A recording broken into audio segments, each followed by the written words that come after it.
پشتون یا پختون ایک ہندو کش پامیر اور سلمان قوم میں رہنے والا نسلی گروہ ہے جو زیادہ تر پاکستان اور افغانستان میں آباد ہیں۔ ان کی اکثریتی زبان پشتو ہے اور یہ اردو، دری اور انگریزی کو بطور دوم زبان استعمال کرتے ہیں۔ پشتون کی اصطلاح عموماً پٹھان اور افغان عموماً پشتو بولنے والے قبائل کے لیے استعمال ہوتی ہے۔ بعض اوقات پٹھانوں اور افغانوں کے درمیان میں امتیاز کیا جاتا ہے۔ افغان کی اصطلاح درانیوں اور متعلقہ قبائل کے لیے استعمال ہوتی ہے، لیکن یہ محض نام کا فرق ہے، یعنی ایرانی نام افغانی قدرتی طور پر مغربی قبائل کے لیے استعمال ہوتا ہے اور پٹھان کا اطلاق جو مقامی نام کی بدلی ہوئی ہندی شکل ہے مشرقی قبائل پر استعمال کیا جاتا ہے۔ پشتون سے مراد پشتو بولنے والا اور پشتون دستور پر عمل کرنے والے کے ہیں۔ پشتونوں کی روایات 6 صدی قبل عیسوی میں بنی اسرائیل سے جلا وطنی سے شروع ہوئی ہیں، جو 559 قاف میم سائرس کے تخت نشینی کا سال تھا۔ اس خاندان کی حکومت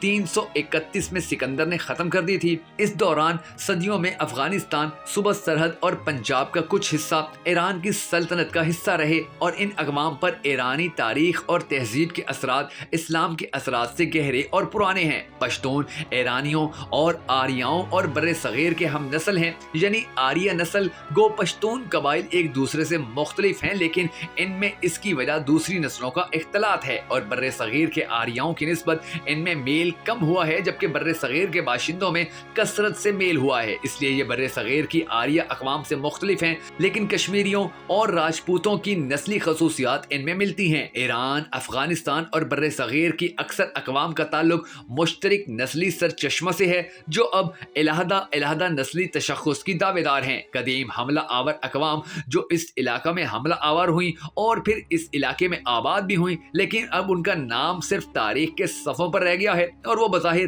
نیست و نابود ہو گئی ہیں، مگر حقیقت میں یہ اقوام فنا نہیں ہوئی بلکہ نئے ناموں کے ساتھ وجود میں آ گئی ہیں، اگرچہ وقت کے فاصلوں نے ان کے نام ہی مختلف نہیں کر دیے اور اب ان کی مذہبی اور لسانی ضرورتیں بھی بدل گئی ہیں۔ پٹھان ویسے تو پوری دنیا کے اندر پائے جاتے ہیں، لیکن افغانستان اور پاکستان میں ان کی تعداد بہت زیادہ ہے۔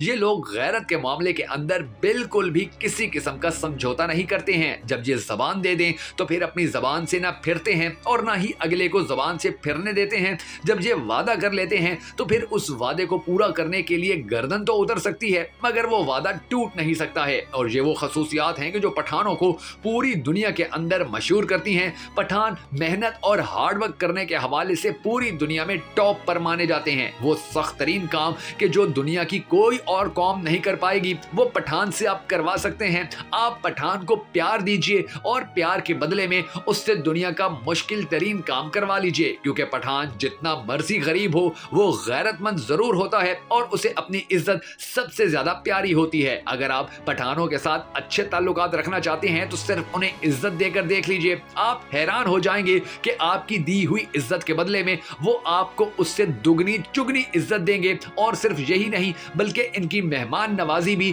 ان کو پوری دنیا میں شہرت دیتی ہے۔ پٹھان جتنے بھی کم پڑھے لکھے ہوں مگر ان کے اندر انسانیت اور انسانیت سے محبت کا جو جذبہ پایا جاتا ہے وہ بھی شاید کسی دوسری قوم کے اندر پایا جاتا ہو۔ یہی وجہ ہے کہ انسانیت کے فروغ اور امن کے لیے پٹھانوں کا کردار کبھی بھی فراموش نہیں کیا جا سکتا ہے۔ یہ الگ بات ہے کہ پاکستان اور افغانستان کے اندر ان کے ساتھ بڑے ظلم اور بڑی زیادتیاں کی گئیں اور ان کو اس طرح سے پھنسایا گیا کہ ان کی سادگی ہی ان کی سب سے بڑی دشمن ثابت ہوئی تھی۔